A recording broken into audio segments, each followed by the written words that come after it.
वैदिक तत्व ज्ञान यानी कि स्वयं। वैदिक ग्रंथों में सभी अनंतरित प्रश्नों का उत्तर मिलते हैं, अर्थात दुख और सुख, अमीर और गरीब, स्वस्थ और बीमार क्यों है, ईश्वर, उसके गुण, स्वभाव व कार्य, आत्मा, इसका स्वभाव और गुण, जीवन का उद्देश्य क्या है, हमें क्या करना चाहिए। अगर आप एक जिज्ञासु हैं, संपूर्ण ब्रह्मांड के बारे में भ्रमित है, यदि आपके मन में अपने प्रश्नों का उत्तर पाने की तीव्र इच्छा है, तो इसे जानने के बाद आप सत्य से असत्य, सही से गलत, उचित से अनुचित में अंतर करने में सक्षम हो जाएंगे।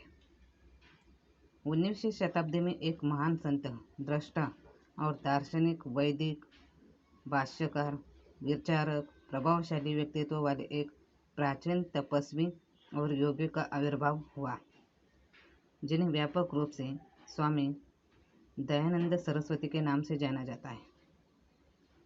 अज्ञानता के अंधकार को दूर करने और बड़े पैमाने पर मानवता के लाभ के लिए सच्चे ज्ञान का प्रसार करने के लिए स्वामी दयानंद सरस्वती ने आर्य समाज की स्थापना की। वैदिक शिक्षाएं स्वामी दयानंद सरस्वती के लेखन और शिक्षाओं पर आधारित है। वैदिक शिक्षाएं स्वामी दयानंद सरस्वती के लेखन और शिक्षाओं पर आधारित है। इसमें कई महत्वपूर्ण मुद्दे हैं। ईश्वर एक है, लोग उन्हें अलग अलग नामों से बुलाते हैं। ईश्वर सर्वव्यापी है, वह हर जगह मौजूद है। वह हमारे शरीर के अंदर और शरीर के बाहर मौजूद है। वह संपूर्ण ब्रह्मांड में विद्यमान है। ईश्वर निराकार है। हालांकि ऐसे अवसर आते हैं जब हमें ईश्वर के अस्तित्व और उसके कार्यों का एहसास होता है। अच्छे कर्म करने का विचार खुशी, प्रोत्साहन, उत्साह और निर्भयता की भावना लाता है। यह सभी भावनाएं ईश्वर से आती हैं। ईश्वर के अस्तित्व का एहसास उसके कार्यों से भी होता है। ब्रह्मांड के कितने अद्भुत, बुद्धिमान और सुंदर रचना की है। ईश्वर समस्त ज्ञान का स्रोत है। सृष्टि के आरंभ में ईश्वर मनुष्य को ज्ञान देता है। भगवान सदैव परमानंद की अवस्था में रहते हैं। ईश्वर की आराधना करना। ऐसी कोई जगह नहीं जहाँ ईश्वर का अस्तित्व ना हो। हम जो कुछ भी करते हैं वह अपने लिए है। भगवान अब हमारे कर्मों के आधार पर ही हमें अच्छा या बुरा फल देते हैं। कुछ कर्मों का फल तुरंत मिलता है, कुछ कर्मों का फल अलग अलग समय पर, उचित समय पर और उचित स्थान पर मिलता है। योग्य समय पर फल मिलना ही भाग्य या प्रारब्ध कहलाता है। ईश्वर की आराधना का अर्थ है ईश्वर के गुणों का चिंतन करना और उन गुणों को अपने जीवन का हिस्सा बनाना।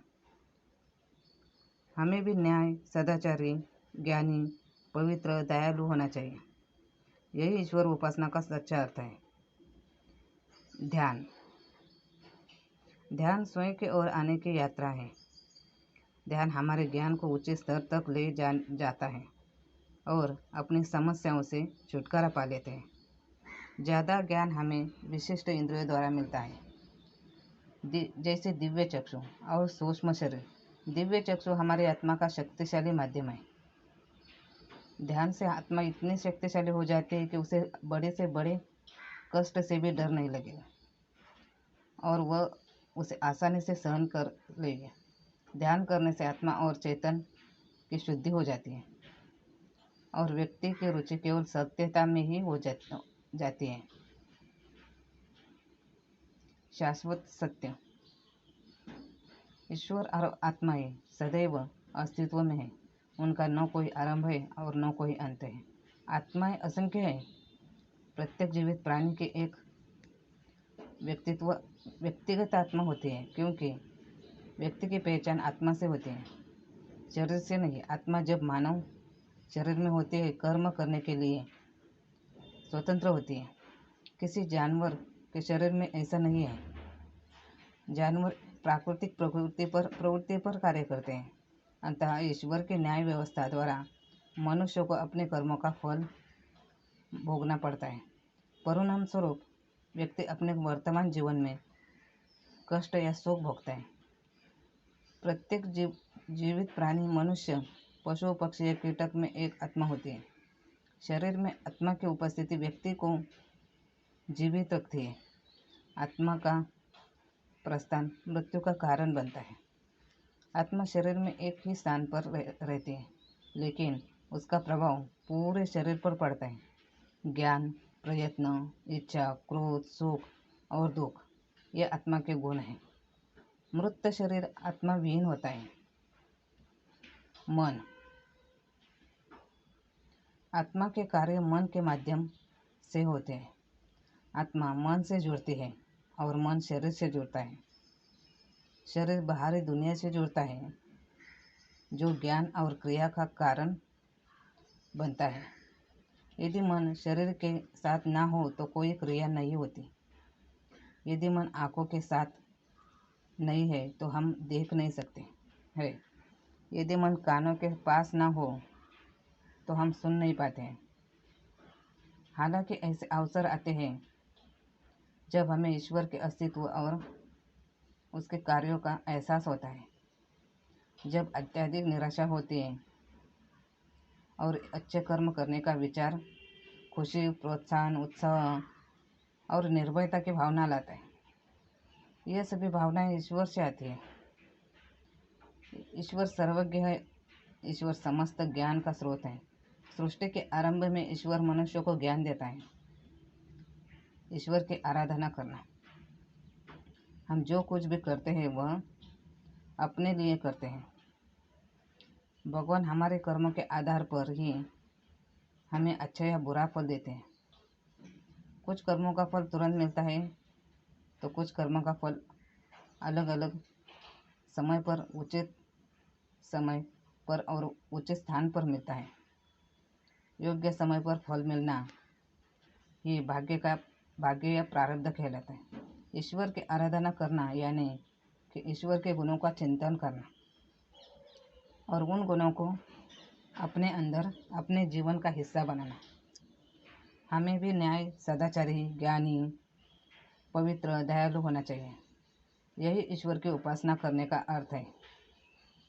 आत्मा के लक्ष्य को प्राप्त करने के लिए मन और शरीर को नियंत्रित करने के लिए मस्तिष्क को बहुत स्पष्ट और मजबूत होना चाहिए। इस प्रकार मस्तिष्क मानव जीवन का सबसे महत्वपूर्ण भाग है। आत्मा का लक्ष्य दीर्घकालीन सुख प्राप्त करना है।